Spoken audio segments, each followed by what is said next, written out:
레위기서 1장 1절로 9절. 레위기 1장 1절로 9절이고 오늘 일독을 위해서는 5장까지 꼭 좀 읽어주시면 되겠습니다. 레위기 1장 1절로 9절. 여호와께서 회막에서 모세를 부르시고 그에게 말씀하여 이르시되 이스라엘 자손에게 말하여 이르라. 너희 중에 누구든지 여호와께 예물을 드리려거든 가축 중에서 소나 양으로 예물을 드릴지니라. 그 예물이 소의 번제이면 흠없는 숫굿으로 회막문에서 여호와 앞에 기쁘게 받으시도록 드릴지니라. 그는 번제물에 머리에 안 쏠지니 그를 위하여 기쁘게 받으심이 되어 그를 위하여 속죄가 될 것이라. 그는 여호와 앞에서 그 수송아지를 잡을 것이요 아론의 자손 제사장들은 그 피를 가져다가 회막문 앞 제단 사방에 뿌릴 것이며 그는 또 그 번제물의 가죽을 벗기고 각을 뗄 것이요 제사장 아론의 자손들은 제단 위에 불을 붙이고 불 위에 나무를 버려놓고 아론의 자손 제사장들은 그 등각과 머리와 기름을 제단 위에 불 위에 있는 나무에 버려놓을 것이며 그 내장과 정강이를 물로 씻을 것이요 제사장은 그 전부를 제단 위에 불살라 번제를 드릴지니 이는 화제라 여호와께 향기로운 냄새니라. 아멘. 이제 우리가 레위기를 보게 됩니다.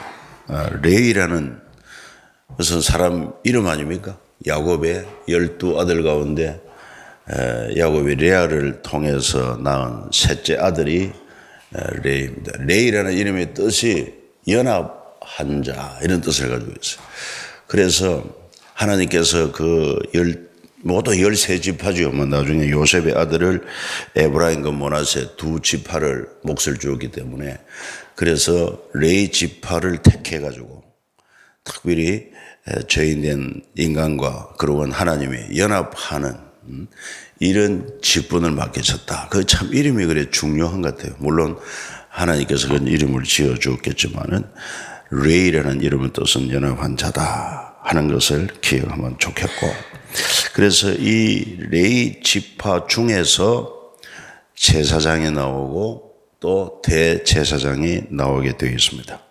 다른 지파로서는 구약시대에 성소의 직무를 대신할 수도 없고 그리고 제사장도 레위 지파 가운데 그 고핫 자손이 있습니다. 고핫 자손 중에 아론도 고핫 자손이거든. 그래서 거기에서만 제사장이 나오고 대제사장이 된다. 이 특별히 하나님께서 택하셨다는 그런 의미를 가지고 있습니다. 그래서 그들로 하여금 성소에서 죄인이 범죄했습니다 하고 제물을 가져오면은 그걸 중간에서 하나님과 죄인 중간에서 중재를 해서 그래서 제사를 드림으로 제값을 그 속죄 희생 제사를 드림으로 하나님과 관계를 회복하는 다시 연합하는 이런 직무를 맡겨주셨다 하는 것을 알 수 있습니다. 또 이 제사장을 라틴어로 표현하면은 폰티펙스라고 했는데 이게 다리 놓는 자라는 의미도 있습니다. 어떻게 다리를 놓느냐? 죄인과 하나님과 관계에 다리를 놓는다. 그것도 연합이라는 그 말과도 같다고 볼 수 있습니다. 그런가 하면은 종교라는 말이 릴리전인데 영어로 이게 라틴어 렐리지오 또는 레리가레 거기에서 유래했단 말이에요. 그러면 라틴어 원어의 뜻이 뭐냐면은 다시 연결한다. 함께 묶어준다. 이런 뜻을 가지고 있어요. 그리고 진정한 종교라고 하는 것은 뭔가 두 관계를 연결해주는 이런 진리를 담고 있어야 되는데 이런 진리를 담고 있는 종교는 기독교밖에 없어요. 왜? 원래 하나님이 인간을 만들어 주셨고 낙원에서 함께 교제했지만 그러나 죄가 들어옴으로 말미암아 죄 때문에 하나님 관계가 깨어졌습니다. 끊어진 것입니다. 생명도 끊어졌습니다. 형상도 깨어졌습니다. 낙원도 잃어버렸습니다. 영원한 생명도 잃어버렸습니다. 이것을 다시 우리와 관계를 회복케 하는 예수 그리스도의 십자가 사역으로 죄를 해결하고 그 십자가가 죄인과 하나님 관계를 연결해주고 또 죄로 말미암아 단절된 인간과 인간과의 관계를 서로 연결해주는 수직과 수평의 이런 의미를 가지고 있는 게 얼마나 정확한지 몰라요. 그래서 기독교의 말로 진정한 종교라는 그 말의 어원에 아주 적합한 진리를 가지고 있는 그런 참된 종교다. 그렇게 말할 수 있습니다. 그래서 이제 우리가 출애굽기에서 하나님께서 애굽에서 이스라엘 백성을 이끌어내고 유월절 희생을 통해서, 그리고는 이제 시내산에서 계명과 율법을 주심으로 너희는 이제 거룩한 하나님의 백성이다. 그러면 거룩한 하나님의 백성이 되었으면은 백성다운 삶이 있어야 하는데, 그래서 이 계명과 율법을 주어서 기준을 준 겁니다. 기준을 주고, 그러나 이제 그 하나님의 거룩한 율법대로 살만한 그런 의로운 사람이 없지 않습니까? 그러나 그 율법과 계명에 근거해가지고 아유 내가 죄를 지었구나, 내가 죄인이구나, 이걸 알게 하면은 어떻게 합니까? 이제 이 죄를 해결할 수 있도록 그래서 성소를 지어라. 그래서 성소를 지어서 하나님의 임재를 상징하고, 그러면 이제 이 죄가 있으면 또 하나님의 관계가 깨어지니까 이 죄를 해결할 수 있는 방법이 뭐냐, 그 통로가 뭐냐, 죄인이 거룩한 하나님 앞에 나오는 통로로서 성소를 만들게 했단 말이에요. 그리고 성소의 중간에서 중재 역할을 하는 자, 다리 놓는 사람들이 바로 레위 지파 제사장들이었다. 이렇게 보면 좋습니다. 그래서 출애굽기와 레위기 이렇게 이어지고 있다는 것을 기억하고, 이제 레위기서 1장에 보면은 이 전체를 한번 이렇게 봅시다. 레위기의 전체 내용은 뭘 의미하느냐. 1장에서 대체적으로 10장까지 주로 제사 제도를 통해서 죄인이 하나님께 나아가서 관계를 회복하는 그 길, 그게 바로 제사다 이 말이에요. 죄인이 하나님께 나아가서 관계를 회복하는 길이 제사고, 그 다음에 관계가 회복되었으면 이제 어떻게 해야 되느냐. 그러면은 하나님과 관계가 회복되었으니까 하나님을 섬기며 또 하나님과 동행하며 거룩한 삶을 사는 것, 이게 바로 레위기 후반부에 나오는 내용들이다 하는 것을 머리에 그리면 좋겠습니다. 그래서 레위기 1장에서 5장까지는 이 제사의 5가지 종류가 나오는데, 1장에서는 번제, 2장에서는 소제, 3장에는 화목제, 4장에는 속죄제, 5장에는 속건제, 이렇게 되어 있습니다. 그래서 이 번제라고 하는 것은 하나님 앞에 그 자신을 온전히 다 드리는 것을 의미하고 있습니다. 불태워서, 피를 흘리고 불태워서 다 드리는 것입니다. 그 다음에 소제는 일종의 감사의 제사라 이렇게 볼 수 있고, 그거는 짐승의 피나 고기가 아니고 주로 곡식을 가지고 기름과 곡식으로 섞어서 이렇게 제사를 드리고, 그 다음에 3장의 화목제는 글자 그대로 관계 회복에 대한 감사, 그래서 화목 제물로 드렸는데, 그 다음에 이제 4번째가 속죄제, 이거는 하나님 앞에 범한 죄를 해결하기 위하여, 제사함받기 위하여 드리는 속죄제. 그 다음에 5장에 가서 보면 속건제 나오는데, 속건제는 사람이 사람에게 범한 과실, 이거는 고의적인 자라기보다도 어떤 과실에 의한 것, 이런 것을 또 관계를 회복하기 위하여 하나님의 제사를 드리게 한 것을 볼 수가 있습니다.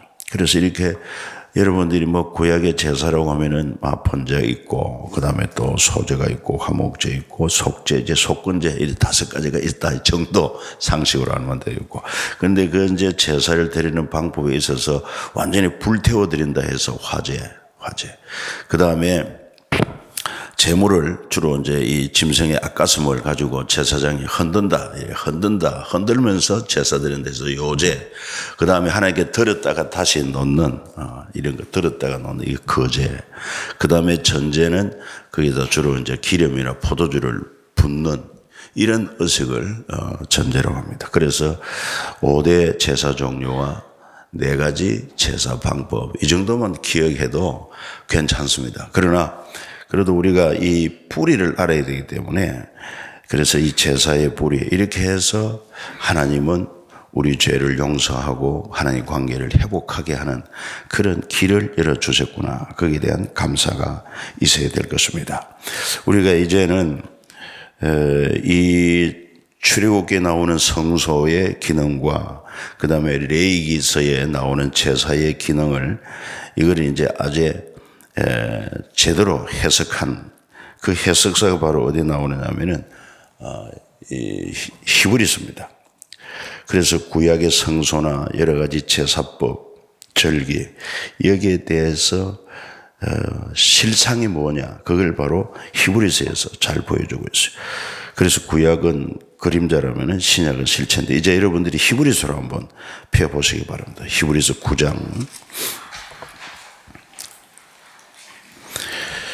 히브리서 9장 1절을 보십시오. 첫 언약에도 섬기는 예법과 세상에 속한 성소가 있었다. 그렇죠? 구약에도 바로 이런 여러 가지 계명과 율법을 주셔가지고 또 그 성소를 하나님이 짓게 하셨다. 그래가지고 성소에 나오는 출애굽기에는 여러 가지 이제 성막과 그 안에 기구들을 쭉 이야기하면서 5절에 보면은 그 위에 속죄소 덮는 영광의 그룹들이 이것들 관하여는 이제 낱낱이 말할 수 없노라. 낱낱이 말할 필요가 없어요. 왜? 다 이건 완성이 되기 때문에. 특별히 구약의 율법이 신약에 와서는 완성이 되는데, 완전히 완성된 것은 제사법입니다. 제사나 절기는 완성이 되었습니다. 그러나 이제 도덕법, 예를 들어서 십계명 가운데 도덕법에는 네 부모를 공경하라, 간음하지 마라, 도둑질하지 마라, 살인하지 마라, 이런 것들은 이건 변하지 않아요. 그냥 그대로 지금도 그냥 그대로 유효하고. 그러나 하나님 관계 회복을 위한 이런 제사법, 이런 것들은 예수 그리스도 통해서 다 완성이 되었다 하는 것을 알면 돼요. 그 외에 좀 보완되고 절충된 이런 것이 있다. 예를 들어서 이제 레위기 다음 내일이 말씀 보면 나올 것입니다만, 그래서 일일이 말할 거 없다. 그림자이기 때문에 그런 게 있었다 정도만 알면 된다는 거죠.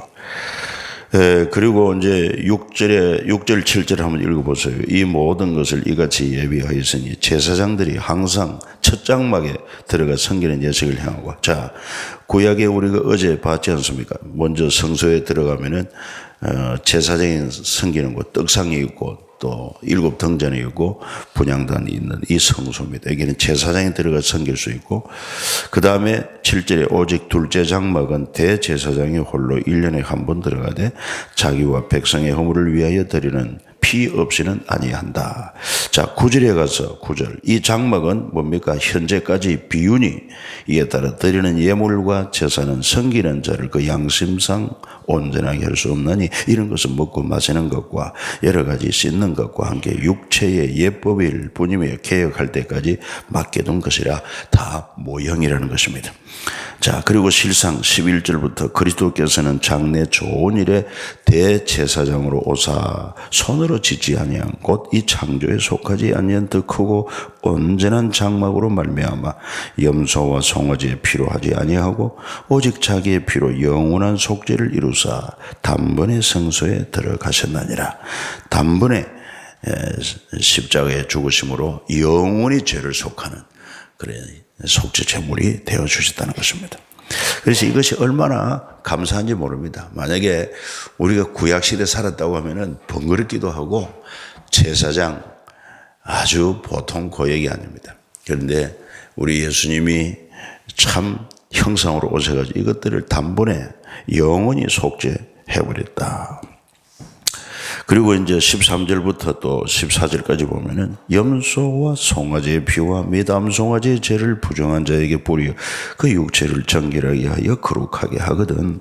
하물며 영원하신 성령으로 말미암아 흠없는 자기를 하나님께 드린 그리스도의 피가 어찌 너희 양심을 죽은 행실에서 깨끗하게 하고 살아계신 하나님을 섬기게 하지 못하겠느냐, 이런 말씀을 하고 있습니다. 그래서 이 9장에서는 대체적으로 출애굽기에 나오는 성소의 기능, 그건 다 그림자고 참 성전 대신 예수 그리스도를 통해서 죄인이 하나님과 관계 회복하는 길은 완성이 됐다. 그래서 다시는 그런 성전 성소가 필요 없는 것입니다. 자, 그리고 이제 10장에 가서 보면 이제 레위기서 제사에 대한 완성을 설명하고 있습니다. 10장 1절을 읽어봅니다. 율법은 장차 올 좋은 일의 그림자일 뿐이요 참 형상이 아니므로 해마다 늘 드리는 같은 제사로는 나아오는 자들을 언제나 온전하게 할 수 없느니라. 그렇죠. 그래서 4절부터 또 6절까지 잘 보세요. 이는 황소와 염소의 피가 능히 죄를 없이 하지 못함이라. 그러므로 주께서 세상에 임하실 때 이르시되 하나님이 제사와 예물을 원하지 아니하시고 오직 나를 위하여 한 몸을 예비하셨도다. 번제와 속죄제는 기뻐하지 아니하시나니. 이런 말씀이 기록되어 있습니다. 그 다음에 이제 8절로 9절 하나님께서 이처럼 제사, 예물 이것을 이제 이게 그림자이기 때문에 하나님의 중심은 이게 아니다 말이에요. 이 그림자를 통해서 실상을 알게 하는 게 목적이라는 것입니다. 자, 실상 8절부터 보면은 위에 말씀하시기를 주께서는 제사와 예물과 번제와 속죄제는 원하지도 아니하고 기뻐하지도 아니하신다 하셨고 이는 다 율법을 따라 드리는 것이라. 그 후에 말씀하시기를 보시옵소서 내가 하나님의 뜻을 행하러 왔나이다 하셨으니 그가 첫째 것을 폐하시면 둘째 것을 세우려 하심이라. 이 뜻을 따라 예수 그리스도의 몸을 단번에 들이심으로 말미암아 우리가 거룩함을 얻었노라. 제사장마다 매일 서서 섬기며 자주 같은 제사를 드리되 이 제사는 언제나 죄를 얻게 하지 못하거니와 오직 그리스도는 죄를 위하여 한 영원한 제사를 드리시고 하나님 우편에 앉아서 그 후에 자기 원수들을 자기 발등상이 되게 하실 때까지 기다리시니 그가 거룩하게 된 자들을 한 번의 제사로 영원히 온전하게 하셨느니라. 아멘. 17, 18절 또 그들의 죄와 그들의 불법을 내가 다시 기억하지 아니하리라 하셨으니 이것들을 사하셨은즉 다시 죄를 위하여 제사 드릴 것이 없느니라. 아멘. 이 정도만 되면은 이 성소의 제도 그 다음에 제사 제도 그건 모형이고 그림자구나. 그래서 예수 그리스도 참 성전 대신 예수 그리스도 그의 또 희생 제물 대심으로 구약의 성소의 기능과 제사의 의미가 다 완성이 되어졌고 이제 오직 우리가 예수를 내 죄와 죽음 문제 해결할 수 있는 구원자로 믿습니다. 믿고 하나님의 은혜를 감사하고 그리고는 그분만 사랑하며 그분 말씀만 따라가면은 그냥 참 복된 삶을 누리게 되었으니 얼마나 감사한지 모릅니다. 그래서 아무튼 이 레위기서가 그래도 이런 예수 그리스도를 알리기까지 모형으로서 그 기능도 중요했던 것을 아셔야 되겠고 그래서 레위기서를 읽을 때 이거 뭐 복잡하다 이렇게만 생각하지 말고 이렇게 우리 죄를 사하고 하나님 관계 회복하는 과정이 참 쉽지 않은 많은 짐승의 피를 흘리고 생명이 희생되는 이런 과정을 통해서 하나님과의 관계가 회복되었구나. 이걸 생각하면서 정말 감사를 드려야 됩니다. 자, 그 다음에 이제 우리 문 집사님이 그 레위기와 구약의 관계 그 그림을 하나만 좀 보여주면 좋겠어요. 레위기, 이게 율법인데 이 레위기의 중요성을 모세오경의 중심이 된다. 구약의 핵심이다. 이렇게까지 설명하는 분이 있습니다. 어느 정도로 중요하냐 할 때 먼저 레위기는 모세오경의 중심으로서 모세오경이 뭡니까? 창세기, 출애굽기, 레위기, 민수기, 신명기 그 5권 이게 모세가 기록한 5권의 성경이라 해서 모세오경이라고 하는데 그 중간에 뭐가 있습니까? 레위기가 들어있단 말이에요. 그러니까 레위기는 오경의 중심이고 구약의 39권의 구약의 중심이다. 이렇게 설명하는데 먼저 오경의 중심으로서 창세기와 레위기는 어떤 관계가 있느냐. 레위기는 바로 언약을 어떤 분과 맺었느냐. 천지만물을 창조하신 하나님과 맺은 언약이 율법이다 이겁니다. 출애굽기와 레위기는 어떤 관계가 있느냐. 레위기 언약을 맺게 된 역사적인 과정을 기록한 책이 바로 레위기다. 저들을 애굽에서 불러내고 하나님께서 특별한 은혜로 구속하시고 그래서 시내산에서 이런 율법을 맺게 된 역사적인 과정이 기록된 책이다. 민수기는 뭐냐? 민수기는 레위기대로 사는 광야 훈련에 대하여 기록한 책이다. 그럼 신명기는 뭐냐? 레위기, 다시 말해서 율법이죠. 그 율법을 재해석을 한 책이다. 이렇게 모세오경과 밀접한 연관이 있고, 그 다음에 전체 구약과 또 어떤 관계가 있느냐? 먼저 역사서와 레위기의 관계는 레위기를 지키고 지나온 과정, 어떨 때 지켰느냐, 지키지 못했느냐, 이걸 통해서 하나님의 법대로 지켰을 때 하나님의 은혜와 복을 주셨고, 지키지 않았을 때 저들은 하나님의 진노와 또 심판을 받았다. 이런 내용이 기록되어 있어요. 그 다음에 시가서는 5개인데 바로 욥기, 시편, 잠언, 전도, 아가서, 이런 것은 뭘 말하느냐? 레위기를 지킴으로, 율법을 지킴으로 하나님께 주신 지혜와 또 노래, 이것을 기록한 책이다. 이 말씀을 지킬 때 하나님이 지혜를 주시고 또 역사를 하신 그런 이런 노래로 표현한 것이다. 지혜와 노래를 표현한 것이다. 그 다음에 이제 마지막 예언서. 예언서는 뭐냐?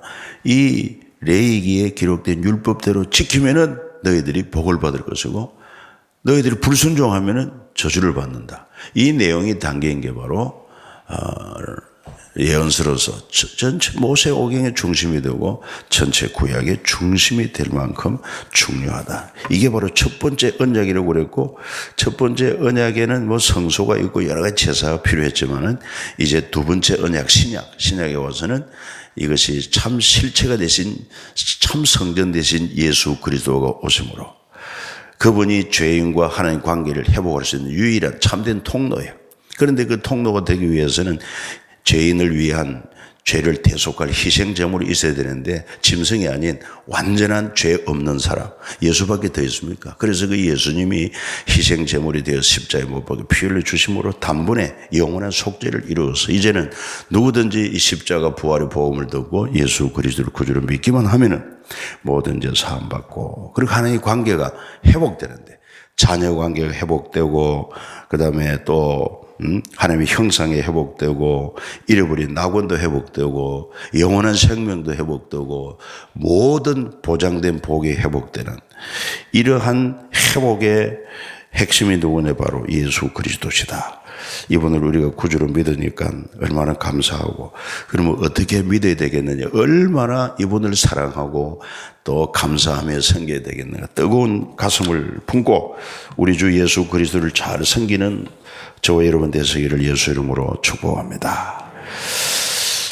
우리 함께 주기도로 마치고 오늘 말씀을 깊이 묵상하면서 레위기서를 좀 읽고 그 히브리서 9장 10장도 여러분 한번 읽을 때 마음이 뜨거워지는 은혜가 있을 것입니다.